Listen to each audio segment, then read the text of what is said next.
Good morning students. 10th class लोकतांत्रिक राजनीति chapter number 2 जिसका नाम है संघवाद। आज हम संघवाद के बारे में समझेंगे कि संघवाद क्या होता है। संघवाद, ठीक, चलो उसको पढ़ते हैं फिर उसके बारे में हम समझते हैं।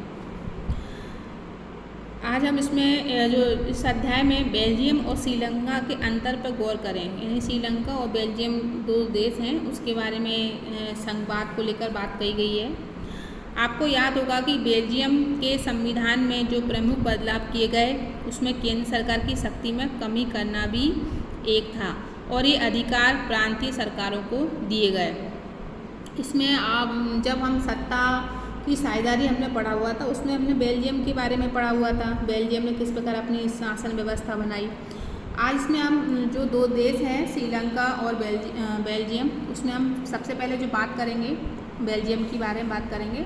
बेल्जियम में क्या बताया गया है कि जो बाकी केंद्र सरकार जो थी, केंद्र सरकार ने अपने अधिकारों को अलग अलग सरकारों में बांट दिया, जैसे केंद्र सरकार, राज्य सरकार, प्रांतीय सरकार या नगर निगम, ग्राम पंचायत। जब सरकार अपने अधिकारों का बंटवारा कर देती है और उसी के हिसाब से अधिकारों के उस सरकार के कुछ अधिकार, कुछ कर्तव्य निश्चित कर देती है, तो उसको हम क्या बोलते हैं, संघवाद बोलते हैं।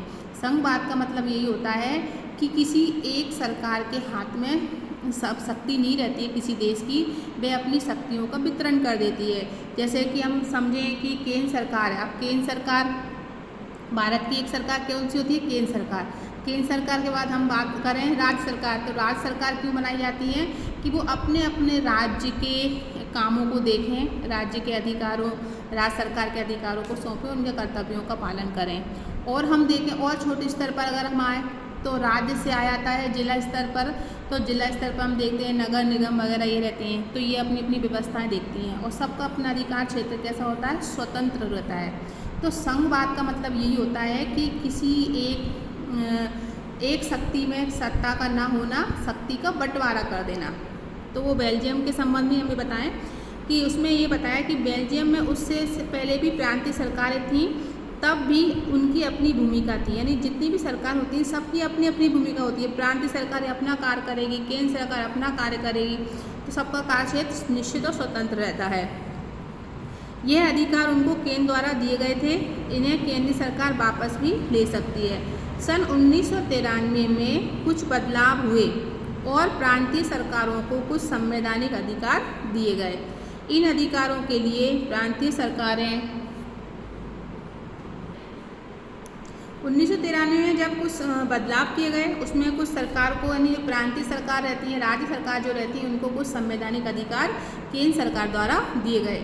इन अधिकारों के लिए प्रांतीय सरकारें अब केंद्र सरकार पर निर्भर नहीं रहेंगी। यानी कुछ ऐसे अधिकार रहते हैं या कुछ ऐसे अधिकार जो केवल सत्ता में केवल केंद्र सरकार के पास होते हैं, अब केंद्र सरकार ने उन अधिकारों को भी केंद्र सरकार को, राज्य सरकार को सौंप दिए और वो अपने अधिकारों को ग्रहण करके उस संबंध में कार्य कर सकती हैं।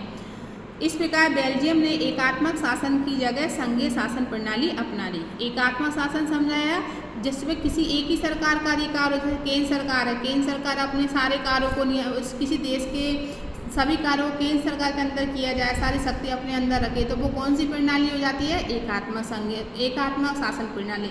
लेकिन जब वही सरकार, यानी जैसे हम उदाहरण की तरह बात कर रहे हैं, अगर वही सरकार अपने कार्यों का बंटवारा अलग अलग राज्यों की सरकारों को दे देती है और छोटे स्तर पर दे देती है, तो वो एक संघ बन जाता है। यानी उसमें प्रत्येक सरकार को उसके अधिकारों कर्तव्य सौंप दिए जाते हैं, वो अपने हिसाब से कार्य को करती है। तो इस प्रकार जब सत्ता का बंटवारा कर दिया जाता है, उसके बाद अधिकारों का भी बंटवारा कर दिया जाता है। राज्य को राज्य सरकार संभालें, जिला स्तर में नगर पालिका, गाँव में ग्राम पंचायतें कार्य को देखते हैं। तो इस प्रकार की जो सरकारें होती हैं वो संघीय शासन व्यवस्था प्रणाली कही जाती है। तो उसने जो बेल्जियम थी, बेल्जियम ने भी क्या करा है, अपने एकात्मक शासन व्यवस्था को छोड़कर संघीय शासन व्यवस्था अपनाई, जिसमें केंद्रीय सरकार के पास ही सारे अधिकार थे। श्रीलंका के तमिल नेता चाहते थे, यानी अब ये व्यवस्था कहाँ लागू हो गई, बेल्जियम में। उसी प्रकार जब दूसरा देश कौन सा था, श्रीलंका, तो श्रीलंका के लोग, श्रीलंका में भी क्या एकात्मक शासन प्रणाली, जिसमें सारे कार्य एकात्मक केवल केंद्र सरकार के पक्ष में थे। तो वहाँ के लोगों का भी ऐसा मानना था कि श्रीलंका में भी इस प्रकार की शासन व्यवस्था की जाए। आगे देखें हम, संघीय शासन व्यवस्था में सर्वोच्च सत्ता केंद्र प्राधिकार और उसकी विभिन्न अनुषांगिक इकाइयों के बीच बट जाती है। आमतौर पर संघीय व्यवस्था में दो सरकारें होती हैं, 2 स्तर पर सरकार होती हैं। संघीय शासन व्यवस्था में 2 स्तर कौन से हो गए, एक केंद्र स्तर और दूसरा हो गया राज्य स्तर, याद रखना।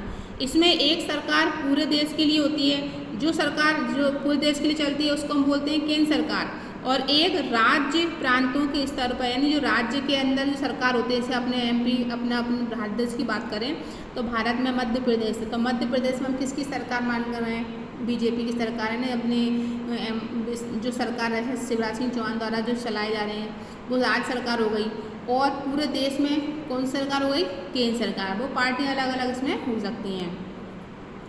अब देखिए, जिसके जिम्मे राष्ट्रीय महत्व के विषय होते हैं, मतलब या फिर राज्य या प्रांतों की सरकारें होती हैं, जो शासन के दैनंदिन कामकाज को देखती है। राज्य सरकार क्या करती है, राज्य के दैनिक कार्यों को देखती है। सत्ता के इन दोनों स्तर की सरकारें अपने अपने स्तर पर स्वतंत्र होकर कार्य करती हैं। जब किसी देश में सत्ता का बंटवारा कर दिया जाए तब ये सरकारें अपने अपने स्तर पर काम करने के लिए स्वतंत्र होती हैं और एक शासन व्यवस्था, एक संघीय शासन व्यवस्था को चलाकर देश हित में काम करती हैं। इस प्रकार संघीय शासन व्यवस्था एकात्म शासन व्यवस्था के ठीक उलट है। एकात्म शासन व्यवस्था में क्या होता है कि एकात्म शासन व्यवस्था में शासन का एक ही स्तर होता है। एक ही का मतलब केवल एक ही व्यवस्था चलती है, एक ही सरकार चलती है, वो जैसे अपन पूरे केंद्र सरकार को मान के चलते हैं, और बाकी इकाइयाँ उसके अधीन होकर काम करती हैं। यानी एक ही सरकार होती है और वही सरकार अपने अंडर जितने भी काम इकाइयाँ होती हैं उससे काम करवाती है। उसमें इन इकाइयों को काम करने की स्वतंत्रता नहीं होती। वो जो सरकार को बात कहती है, केंद्र सरकार जो भी आदेश देती है उन आदेशों का ये पालन करती हैं। इसमें केंद्रीय सरकार प्रांतीय या स्थानीय सरकारों को वो आदेश दे सकती है। मतलब केंद्र सरकार जो सरकारें बटी तो होती हैं लेकिन वो किसके अधीन होती हैं, केंद्र सरकार के, ठीक है। वो स्वतंत्र नहीं होती अपने कार्य को लेकर। उनको जितनी भी राज्य सरकार, केंद्र सरकार या स्थानीय प्रांत जो भी सरकारें होती हैं वो केंद्र सरकार से अधीन होती हैं, केंद्र सरकार के आदेशों का पालन करती हैं। ये एकात्मक शासन व्यवस्था के अंदर हम समझते हैं। संघीय शासन व्यवस्था में क्या होता है कि जो शासन व्यवस्था होती है उसमें सरकारों को बांट दिया जाता है। सरकारों को बांटने के साथ साथ उनको कार्य करने के संबंध में स्वतंत्र कर दिया जाता है। वे स्वतंत्रतापूर्वक निर्णय ले सकते हैं अपने राज्य के संबंध में, प्रांत के संबंध में, ग्रामीण इलाकों के संबंध में, और स्वतंत्रतापूर्वक उसको कार्य कर सकती है। वह किसी भी आदेश के अधीन नहीं होती है। ये अंतर होता है एकात्म शासन व्यवस्था में और संघीय शासन व्यवस्था में। ये दोनों चीज़ समझी। बात किसकी कर रहे थे हम, बेल्जियम की और श्रीलंका की। तो इसमें आपको क्वेश्चन बन के आ सकता है कि बेल्जियम में कौन सी शासन व्यवस्था अपनाई गई है, तो आप आंसर दे सकते हैं संघीय शासन व्यवस्था, और श्रीलंका में एकात्मक शासन व्यवस्था। अब हम आगे जो पढ़ेंगे वो है संघीय शासन व्यवस्था की विशेषताएं।